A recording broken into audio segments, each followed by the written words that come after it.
కర్నూలు జిల్లా గూడూరు మండలం పొన్నకల్లులో అగ్ని ప్రమాద బాధితులను ఆదోని ఎమ్మెల్యే పార్థసారథి పరామర్శించారు. అగ్ని ప్రమాదంలో తీవ్రంగా నష్టపోయిన బీజేపీ మండల అధ్యక్షుడు వెంకటేశ్వర్లను అన్ని విధాలా ఆదుకుంటామని చెప్పాడు. బీజేపీ కార్యకర్తలను కాపాడుకుంటామని, దేశంలో బీజేపీని ఎదిరించే శక్తి ఎవరికీ లేదని చెప్పాడు. గూడూరు మండలం కొనకల్లు గ్రామంలో ఉన్నాను. నా పక్కన గురువ వెంకటేష్, భారతీయ జనతా పార్టీ మండలాధ్యక్షుడు, అలాగే టౌన్ అధ్యక్షుడు, మా ఎక్స్ఎమ్మెల్యే మురళి గారు కూడా నాతో పాటు ఉన్నారు. ఈ మధ్యకాలంలో భారతీయ జనతా పార్టీ మండలాధ్యక్షుడైనటువంటి గురువ వెంకటేష్ మీద రకరకాల దాడులు జరుగుతాయి. గత ఎన్నికల్లో ఇక్కడ సర్పంచ్గా పోటీ చేసిన దగ్గర నుంచి కూడా ఏదో రకంగా అణిచేయాలనే ప్రయత్నంతో రకరకాలుగా దాడులు చేస్తూ ఉన్నారు. అప్పట్లో తన పొలంలో ఉన్నటువంటి డ్రిప్ ఇరిగేషన్లైనా, పైపులైనా లేదా మోటార్లను ఎత్తుకుపోవడం, నాశనం చేయడం, ఆ రకంగా డబ్బులు నష్టపోయేలాగా చేయడం ఈరోజు మనం చూసాం. ఈ చుట్టుపక్కల ఉన్నటువంటి ఈ గడ్డివాములు, కుప్పలన్నీ కూడా ఈ పశువుల కోసం, ఇతనికి ఉన్నటువంటి పశువుల కోసం ఏర్పాటు చేసుకున్నటువంటి గడ్డివాముల్ని కాల్చేశారు. ఇది గ్రామంలో ఎవరు చేసే పని కాదు. మామూలుగా ఎవరో ఒకరు బయట నుంచి వచ్చి వీళ్ళ మీద కక్షతో రాజకీయంగా అణిచేయాలన్న ఉద్దేశంతో చేసినది. చాలా ఇబ్బందికర పరిస్థితి. భారతీయ జనతా పార్టీని ఎదగనివరా? భారతీయ జనతా పార్టీకి ఎవరైనా పని చేస్తే వాళ్ళు ఏదో రకంగా అణిచేయాలని ప్రయత్నం చేస్తారా? ఇది ఎక్కడ న్యాయం? ఒక బీసీ వ్యక్తి, ఒక కురవ సామాజిక వర్గానికి, బీసీలకు సంబంధించిన వ్యక్తుల్ని ఎక్కడ ఎదిగే అవకాశం ఉంటే అక్కడ అణిచేయడమే పనిగా పెట్టుకున్నటువంటి వీళ్ళనందరినీ కూడా ఏదో రకంగా మనము ఈ జిల్లా నుంచి రూపుమాపాల్సిన అవసరం.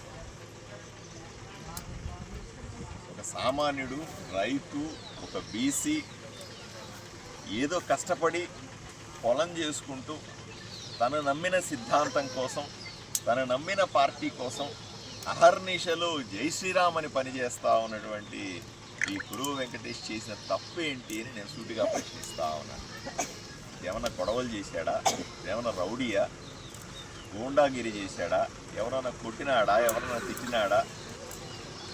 ఏం చేశాడని ఇతని మీద దాడి చేస్తా ఉన్నారు. పలుమార్లు పదే పదే ఎందుకు దాడి చేస్తారు? కేవలం భారతీయ జనతా పార్టీ నాయకుడనా? భారతీయ జనతా పార్టీకి నిలబడుతున్నాడనా?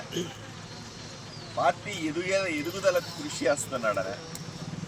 ఈ రకమైనటువంటి ఫ్యాక్షన్ రాజకీయాలను ఆపాల్సిన అవసరం ఉంది ఈ జిల్లాలో. అరే ఈ జిల్లా బీసీలకు సంబంధించిన జిల్లా. ఒక పేద బీసీ ఎదుగుతానంటే, పేద బీసీ కష్టపడి పైకి వస్తానంటే ఓర్వలేక ఈ రకమైన దాడులు చేస్తారు. సుమారుగా 5-6 లక్షల రూపాయల గడ్డివాములు నష్టం చేశారు. ఆ మధ్యకాలంలో పైపులన్నీ పగలగొట్టారు. వ్యవసాయంలో అక్కడ ఉన్న డ్రిప్ ఇరిగేషన్ అని లాక్కుపోయినారు, పంపు సెట్లు ఎత్తుకుపోయినారు. లక్షలాది రూపాయలు ఎక్కడి నుంచి తెస్తాడు సామాన్య రైతు? అతని పరిస్థితి ఏంటి? అతని కుటుంబం పరిస్థితి ఏంటి? గ్రామంలో మిగతా వాళ్ళ పరిస్థితి ఏంటి? వాళ్ళందరూ ఏ విధంగా భయపడుతూ ఉంటారు? ఏదో ఇంట్లో బిడ్డ వ్యవసాయం చేసుకుంటున్నాడు, కష్టపడుతున్నాడు, ఏదో తను నమ్మినటువంటి హిందుత్వం సంబంధించినటువంటి ఆలోచనలు ఉన్నవాడు జై శ్రీరామ్ అనే పార్టీలో చేరి ఎదగాలనుకుంటా ఉన్నాడు. అదేమైనా తప్ప? అదేమైనా అన్యాయమా? అదెవరికైనా నష్టమా? కేవలం మేము మాత్రమే రాజకీయాలు చేయాలా? మీరు మాత్రం బీసీలంతా మా కాళ్ళ కింద ఉండాలా? మేము మాత్రమే రాజకీయాల్లో ఎదుగుతూ ఉంటాం, మేము మాత్రమే అన్ని పదవులు తెచ్చుకుంటాం, నువ్వు పోటీ చేయడానికి వస్తే బీసీలను తొక్కేస్తాం. ఇటువంటి ఆలోచన విధానం సరైనది కాదు. ఈరోజు కూడా ఇన్ని కేసుల్లో అరెస్టులు చేయాల్సి ఉండే. ఊర్లో అందరికీ తెలుసు ఎవరు చేస్తున్నారని. ఊర్లో అందరికీ తెలుసు ఎవరు కక్ష కట్టారని. అయినప్పటికీ కూడా ఇప్పటికీ అరెస్ట్ చేయకపోవడం, చట్టబద్ధంగా దీన్ని వాళ్ళు శిక్షించకపోవడం, అవి ఎటువంటి సంకేతాలను ఇస్తాయి? వాళ్ళు పట్టుకొని శిక్షించకపోవడం వల్ల ఒక నేరానికి పోయి ఇంకో నేరం చేసే అవకాశం కల్పిస్తాం, వాళ్లకు మరింత ఉత్సాహాన్ని ఇస్తాం. ఈ విషయంలో భారతీయ జనతా పార్టీ చాలా సీరియస్గా ఉంటుంది. నేను పోలీసులతో మాట్లాడతాను, ఎస్పీ గారితో కూడా మాట్లాడతాను. జరిగిన అన్యాయానికి సమాధానం చెప్పాల్సిన అవసరం ఉంది. వెంటనే ఈ భారతీయ జనతా పార్టీకి సంబంధించిన లీడర్ని కాపాడుకునే ప్రయత్నం చేస్తాం. ప్రభుత్వం తప్పనిసరిగా స్పందిస్తుంది ఈ అంశంలో. ప్రభుత్వం వైపు నుంచి ఏమి సాయం చేయగలమో తప్పనిసరిగా చేసి నిరంతరం ఇతనికి అందుబాటులో ఉంటాం. ఒకటి మాత్రం స్పష్టంగా చెప్తా ఉన్నాను, కర్నూలు జిల్లా కానీ రాయలసీమ ప్రాంతంలో ఎక్కడి నుంచైనా సరే ఏ ఒక్క భారతీయ జనతా పార్టీ నాయకుడికి కానీ, ఏ ఒక్క భారతీయ జనతా పార్టీ కార్యకర్తకు కానీ ఏ కష్టం వచ్చినా సరే రాత్రి పగలు ఏ నిమిషంలో అయినా సరే నిలబడడానికి పార్టీ సిద్ధంగా ఉంది. మేమంతా క్రమశిక్షణ పెరిగిన కార్యకర్తల్లాగా వీళ్ళతో నిలబడి తీరుతామని ఈ సందర్భంగా తెలియజేస్తాం.